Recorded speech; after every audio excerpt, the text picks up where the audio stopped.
የተጀመሩ ኢንዱስትሪያል ፓርኮችን ውሰድ። የኢንዱስትሪያል ፓርኮች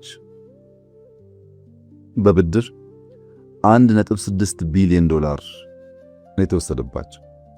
$1.6 ቢሊዮን ምን ለማድረግ? ሪል ስቴት ለመስራት፣ ሼድ ለመስራት፣ ቤት ለመስራት። ኢንዱስትሪያል ፓርክ አንድ ሰርተህ በደም ውጤታማ ሲሆን 2-3 ማለት ትችላለህ። አት ታይም 10 ሰራለሁ ብለህ 1.6 ቢሊዮን ተበድረህ 10 ቦታ በትነህ ቆርቆሮ ብትጠፈጥፍ ዋጋ የለውም። የኢንዱስትሪ ጽንሰ ሐሳብ አያሟላለህ። ምን ተሰራ? ሼድ። በምን? በብድር። ምን ያክል ገንዘብ? $1.6 ቢሊዮን። የኢትዮጵያ ጋዝ አሁን የምትሰራው ፌዝ 1 እና ፌዝ 2 ጋዝ በዚህ በሚያክል ገንዘብ ሊወጣ ይችላል። ፌዝ 1 ፌዝ 2 ኢትዮጵያ በዛ ጊዜ ጋዝ አውጥታ ቢሆን ኖሮ፣ ኢትዮጵያ በዛ ጊዜ ማዳበሪያውን ሰርታ ቢሆን ኖሮ ዛሬ ምን ትሆን ነበር የሚለውን ለአንተ ግምት ተው። ፕሮፐር ኢንቨስትመንት ፕሮፐር ታይም ላይ አድርገን ቢሆን ኖሮ እዳም ቢሆን በብድርም ቢሆን ማለት ዛሬ ጥቅም ነበረው።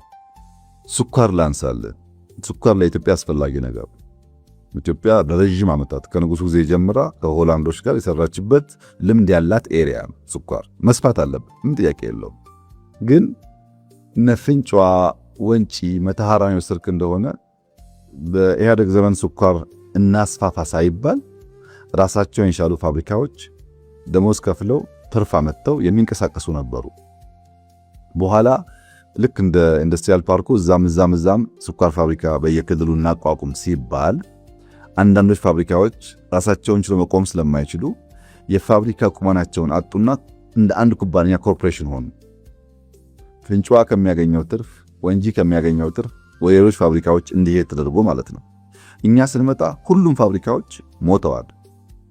ለምሳሌ ወንጂ ሰራተኛ በጣም ቀንሶ፣ ማረስ አቁሞ፣ ምርት ቀንሶ የራሱን ደሞዝ እየከፈለ መቀጠል አልቻለም።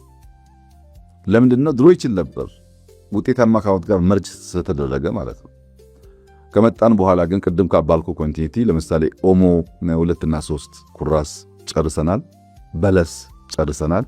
ፍንጫዋን መልሰን በሪፎርም ራሱ እንዲችል መተሃራን ወንጂን አድርገናል። አሁን ትርፋማ ሆነው ማምረት ማረስ ጀምረዋል። ያልደረስንባቸው አሉ። ለምን? በጣም ሰፊ ስለሆነ በመቶ ሺዎች የሚቆጠር ሄክታር መሬት ላይ የሚታረስ ነገር ነው። ቀላል ነገር አይደለም።